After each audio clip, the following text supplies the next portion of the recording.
What's up guys? Long time no update tayo sa mga superworm. Kaya naman, ngayong gabi ay i-update ko kayo sa mga superworm ko dito. So bali, ito na yung mga bagong pinapalaki namin.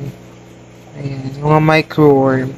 Siguro nasa 2 weeks na rin to. Ayan. So kanina nga ay nilagyan namin sila ng papaya. And ayan, yan na yung kinakain nila ngayon. Tapos naglagay na rin kami, nagtry na kami magpakain ng pellet instead dun sa trigo. Tapos dito naman sa kabila is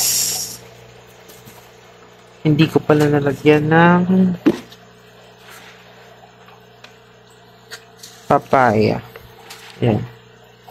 Tapos ito naman yung mga future breeder namin na gagawin.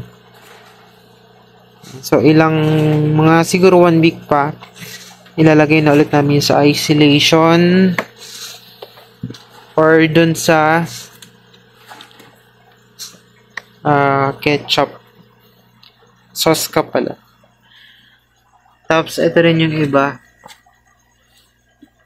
Yan, medyo malalaki na rin sila. Tapos meron pa tayo dito maliliit na superworm. Yan, di ba ang dami na nila?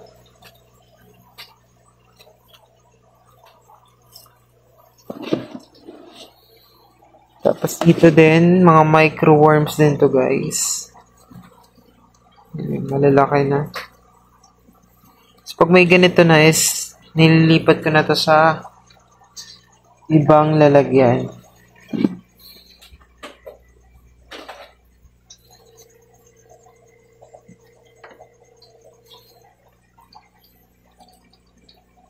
Ayan. Gutom na gutom sila. Tapos, dito rin. Madami pa tayong mga microworm, guys. Tapos, ito naman yung mga pupa namin. Ayan. And yung mga grinder worm ko.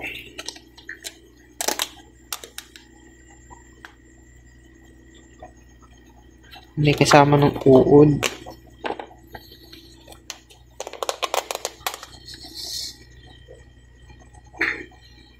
Ayan. So, kung naghahanap nga kayo ng starter ng grindal worm, is mayroon kami dito. Ayan. Pakain to sa mga fry ng isda.